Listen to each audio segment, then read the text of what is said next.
Hi, this is Jennifer Toronto with She Shall Be Praised, a podcast about uplifting women and talking about women's issues in life, um, women's life in general. I'm going to do this is my weekly podcast. I've been having a little technical difficulty with my audio, but we'll give this a shot. So if you're seeing me on video, because I do record these on video as well, you'll see I have my headset on. I'm getting an echo today, and that I may know why. I'm not exactly sure why, but I'm hopefully this will minimize the echo, and but although I might clean it up before I post it.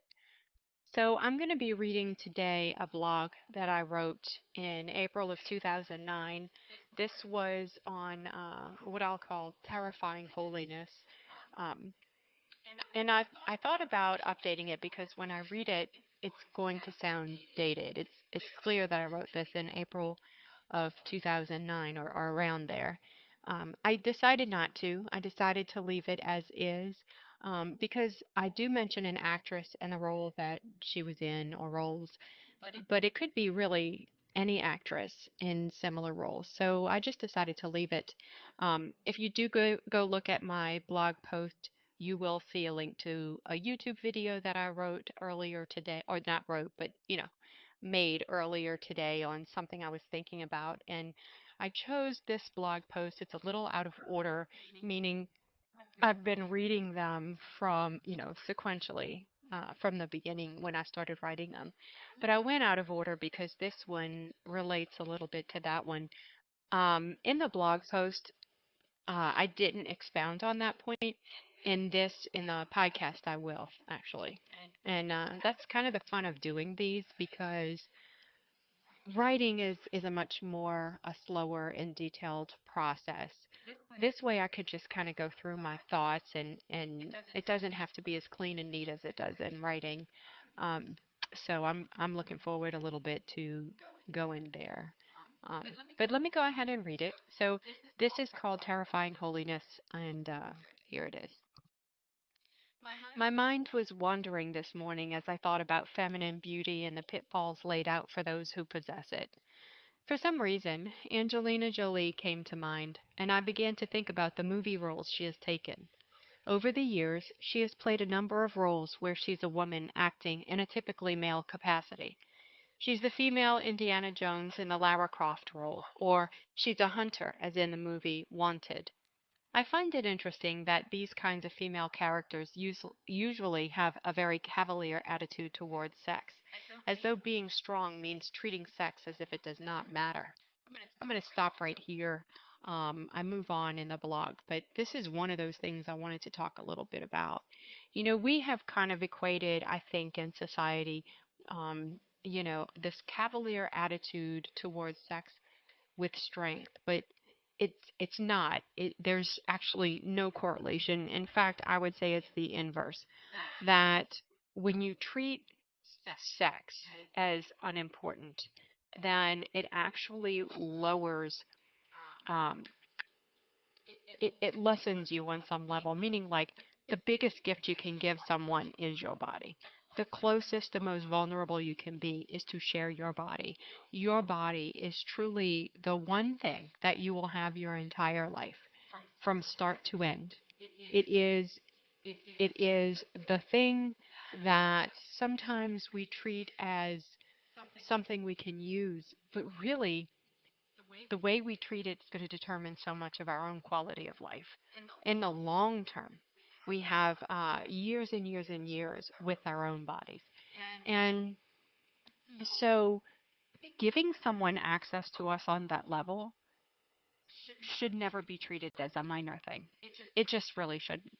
So it's not strong. Um, it's not strong to have sex. It's strong to say no when you want to. So that's kind of um, my explanation of this. Like being strong doesn't mean treating sex as if it doesn't matter. Treating sex as if it doesn't matter doesn't mean you're strong. In fact, sometimes it actually means you're weak, that it's an inroad to you, that it's a weakness that you have. Back to the blog. As I pondered this, I thought about heroines of the past, women who filled a masculine role in society, such as Queen Elizabeth or Joan of Arc. These women were associated with virginity. Their abstinence made them more powerful to the human mind. The Greek goddess Artemis, or Diana in Rome, the virgin hunter, was frightening. One of the myths tells of a prince named Actaeon who happened to catch a sight of her taking a bath. She was so furious that she turned him into a stag and his own hounds tore him to pieces. Other myths about her show a similar fierceness in her reaction to threats to her purity or the purity of her attendants. I had always found Artemis to be the least likable of the Greek or Roman gods, and now I think I know why. She had no need for human or divine love. Her judgments were quick and decisive. She existed completely independently of us. It was this, her holiness, that made her so frightening. By contrast, Zeus, the king of the gods, was not like this. He may have been much more powerful than Artemis, but he craved human love. He also feared the wrath of his wife and snuck around to fulfill his needs. Zeus's sexuality made him weak. How much more fearful would he have been if he had not needed human beings? And so that, right? And this is an aside again. Zeus's sexuality made him weak. That statement, his need for human women, his need for that caused him to do such things as fear the wrath of his wife, right? And so that part, he would have been a stronger, more frightening god if it had not been for his sexual proclivities. And there's, kind of where I'm going again, even as, when I talk back about this cavalier attitude towards sex that's shown by these women in masculine theatrical roles. This is God's holiness. He's completely pure and does not need human beings. He exists completely independently from us. We cannot change his mind. We are not his counselors. We cannot sway him or influence him. He does not need what we can give. And no human argument can possibly distract him from executing exact and divine justice. And divine justice requires that each one of us die for the crimes we have committed. It's God's holiness that makes him terrifying. But he also loves us. We have a God who is terrifyingly holy, yet loves us and wants a relationship with us. So rather than immediately executing that divine justice, he delays it and gives a way out. Jesus said, I am the door. If anyone enters by me, he will be saved. God provided a way for us to escape divine judgment in Christ Jesus, but he only gave us that one way out. As reasoning human beings, we want to convince him otherwise. We want him to make concessions and allow us to escape in other ways, but he's holy and complete. He doesn't give us the opportunity. He formed a plan in the beginning, a divine plan, and he will not accept any human alteration or alternative to his plan. To everyone who accepts his plan, however, to everyone who opens the door, he says, I will come in and dine with him, and he with me. And just a quick aside, what is that? I have dinner with him, right? That was a sign of friendship in the culture, of acceptance. Do you think this is unfair? If you do, you're right. Fairness would require that we all face eternal death because we have all turned away from him. He didn't offer his son on the cross out of fairness, but out of mercy. It is out of mercy that he has given us a way, because justice demands no escape. God told Moses, I will have mercy on whom I have mercy. And he offers that mercy to us. The holiness of God is a difficult concept, and I don't think I've seen it as clearly as I did before this morning, thinking about the Greek goddess Artemis. But as soon as it becomes clear how little God needs us, it is all the more amazing that he wants us and has provided a way for us, his disobedient children, to return to his love. So I echo King David by saying, what is man that you remember him, and the Son of Man that you look after him? O Lord, our Lord, how magnificent is your name in all the earth. So that is what I wrote about about God's holiness and this whole idea of Artemis and not needing people and being separate and untouchable, and there being punishment for even looking at me. Um, I want to read, I put this in. I wanted to create an image that would go along with this, and I've been having some fun with AI. So I decided to ask Grok to generate an image because I had different thoughts, but I didn't, I thought about doing an image of a woman, but then this is really about God, and yet the woman is appropriate because it's also about women, right? So I was struggling a little bit with that, and so I decided I would upload the story. I mean, not the story, but upload what I wrote into Grok, and then ask what would be a good image for this. And when I copied all the words and pasted it into Grok, and I hit enter, seeing if it would allow me to drop down a line or if it was going to submit it, right? And I was hoping it would allow me to drop down a line and I would just ask for the image, but it submitted it. And Grok replied with this analysis of my writing, and then I really wanted to share it. I didn't want to add it on top of the blog. I didn't want to add it underneath because I felt like it would take away from that. And then I couldn't reply. There's no reply to my option to my blog that I saw anyway. And so I decided to save it because I really liked what it wrote, but um, but I wasn't sure how I was going to use it. So it just, when I decided to make this podcast, I thought, man, oops, I'm getting a call. Let me mute that. But I thought it would be great with the blog post to then go ahead and read Grok's response. This is the response Grok gave to what I wrote. My there we go. Your reflection weaves together an intricate tapestry of thoughts, spanning feminine beauty, strength, historical and mythological figures, and ultimately the nature of God's holiness and mercy. It's a fascinating journey from Angelina Jolie's modern cinematic roles to the fierce virginity of Artemis, and then to the profound theological paradox of a holy God who loves despite his independence from us. You've drawn a sharp contrast between the cavalier sexuality of contemporary strong female characters and the chaste power of figures like Joan of Arc, Queen Elizabeth, and Artemis.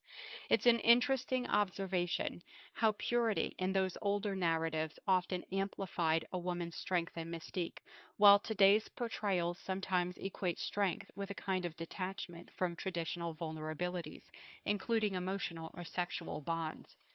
Artemis, as you describe her, embodies this to an extreme. Her independence and purity make her untouchable, unyielding, and terrifying. She doesn't need anyone, and that self sufficiency is what sets her apart, even among the gods. Your pivot to Zeus as a counterpoint is compelling. His power is immense, yet his desires, his need for human connection, his susceptibility to jealousy and fear make him relatable, flawed, and less fearsome in a way. It's a brilliant lens to then view God's holiness, a being so complete, so self existent, that he has no needs, no weaknesses, no dependencies. That's a chilling thought, isn't it? If Zeus's cravings humanize him, God's lack of need elevates him to something utterly other, something we can't manipulate or bargain with. And yet, as you point out, this wholly independent God doesn't leave us to the justice we deserve. The tension between his holiness and his love is the heartbeat of your reflection. Divine justice, as you frame it, is inflexible. Our rebellion warrants death, no exceptions. But mercy interrupts that story. The image of Jesus as the door is striking, a single narrow escape hatch from the inevitable, offered not because we've earned it, but because God wills it. You're right. It's not fair. Fairness would leave us condemned. Mercy, though, is the wild card, the unexpected gift. Your connection back to Artemis really ties this together. Her holiness, her separateness, mirrors God's in a way, but without the love. She punishes Actaeon with cold precision. God instead offers a way out. That contrast makes the Christian narrative stand out. A God who could stand apart, who doesn't need us, yet chooses to draw near. It's a humbling thought, and your echo of Psalm 8 captures that awe perfectly. What is man? It doesn't finish the statement, but it's what is man that you think of him. Um, I just thought that was really a great. I mean, Grok said it better than I did in some way. Um, I love what it did there. Um, I you know Christianity is so often portrayed as really something it's not. Okay, we either get God is love, right? Just God is love, and everything's acceptable, and that's just not true. Not everything is acceptable. There are firm boundaries. There are lines you do not cross. And I wrote it or said it recently, in something that the lines are actually there for our happiness. Okay, it it's like God made us to function optimally within a certain framework. And when we step outside of that framework, it actually hurts and hinders us. But we don't see it that way. We don't understand it that way because we don't accept that He created us to function a certain way. And so we want to change the rules. We want to be able to function optimally outside of this set of rules. But it just doesn't work. That is just not reality. It is not the way we are made. Um, and so God has this framework within which we are to live. And so the whole God is love, it's only part of the story. Okay? Yes, He's love. But perfect love honestly demands justice. Um, if if you do something to hurt someone else, perfect love for the someone else demands you should be punished. And since we've all done things that have hurt people, that perfect love demands that justice be served, that the damage be righted. And that is when the judgment comes in. That's when judgment comes in, is in righting the wrong. Okay? And since we've all done wrong, we all deserve judgment. And so God is the judge. He is the perfect judge, which means that He knows exactly what we've done and exactly what we deserve. And yet He offers us a way out. That's the love part. And you can't separate the one from the other. Because if you say God is love and accepts everything, well, then He's not loving the people who got hurt. Because the people who got hurt and cry out for justice, then if He never gives them that justice, then what does that make Him? I mean, so many people are angry because they feel God is unjust. So many people cry out for justice. What do I count? What do I matter? If this can happen to me and there is no consequences for anybody else, then how is that right? How is that just? And so justice is a necessary part of this scenario. You can't separate love from justice because love demands justice. Um, but again, there is the offer of redemption with Christianity. So I'm going to kind of step back from that a little bit and go back to the idea of this image of women, right? This the modern image of the woman who has a casual attitude towards sex versus these women in history who were virgins or considered virginal, and that made them untouchable. And I think that the whole contrast between Zeus, who was the king of the gods, and Artemis, who was just, one of the pantheon. She was more holy and frightening than he was, even though he was more powerful than she was. And I think that's really actually a good analogy for the two types of women. The woman who is strong and rules and leads and is untouchable. Her person, you are not allowed access to her person. She is untouchable. And that breeds a respect because not everyone can have access to that. Whereas, the modern woman who has no physical boundary, that's a clear and strong physical boundary, and anyone she chooses can have access to it. It does diminish that in a way. And I think that has hurt, and it's true for men also, actually. If men can be manipulated sexually as well, then it lessens them more so than the man who you can't touch him sexually. He is not going to be manipulated by whatever it is you're trying to do to manipulate him in that way. It is a sign of strength. Um, there is actually a Bible verse, and I shared it with one of the memes that I made from this set. I need to pull it back up, but it says, like a city whose walls are broken through is a person who lacks self control. And the idea is if your walls are broken through, you are vulnerable to enemy attack. The enemy can now come in. They can get in and cause chaos throughout your city. And the same thing when you lack self-control, when you lack these boundaries, that's what a boundary is. It is a point beyond which a person is not allowed.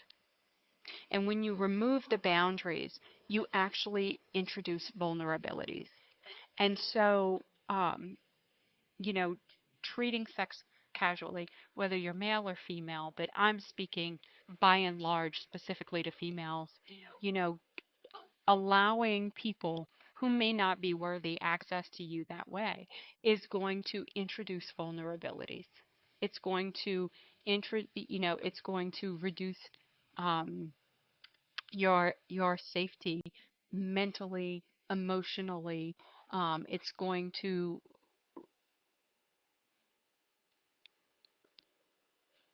take down, it's going to reduce your authority. I'll say it that way. It's going to reduce your authority. And if you doubt what I say, look at the number of people in power and what their sexual dalliances have done as far as their character and authority is concerned.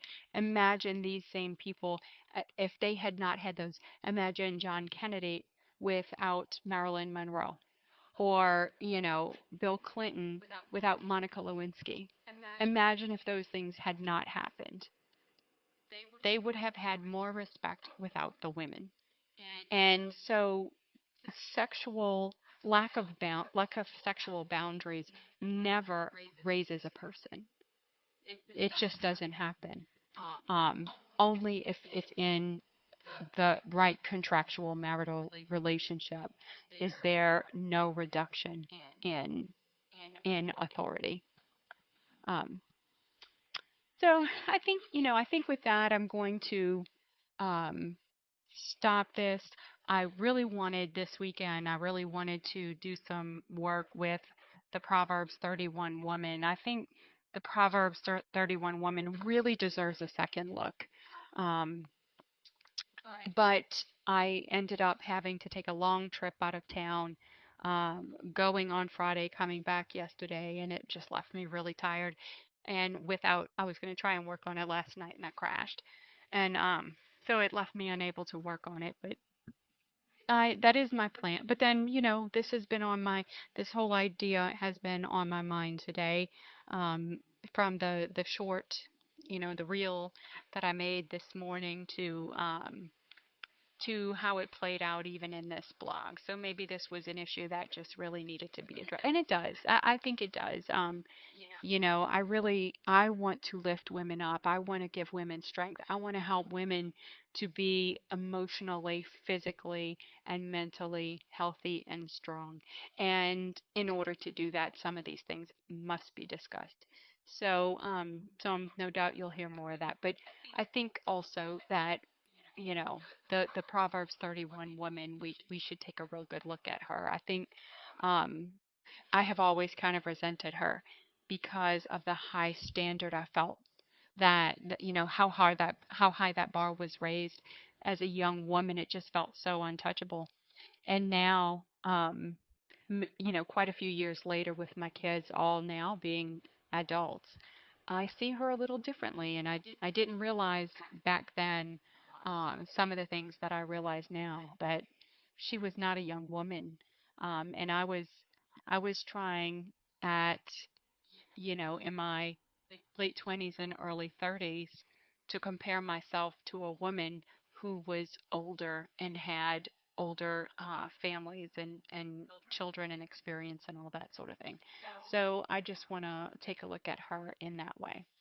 And as always, I'm going to end this as always. I would love to hear back from you. I really want this to be a discussion. I think we need to talk with each other. We need to have these discussions. I don't want this to strictly be a one-way conversation. So please look for me. I'm on Facebook, Instagram, X, TikTok, um, and then my website is sheshallbepraised.com.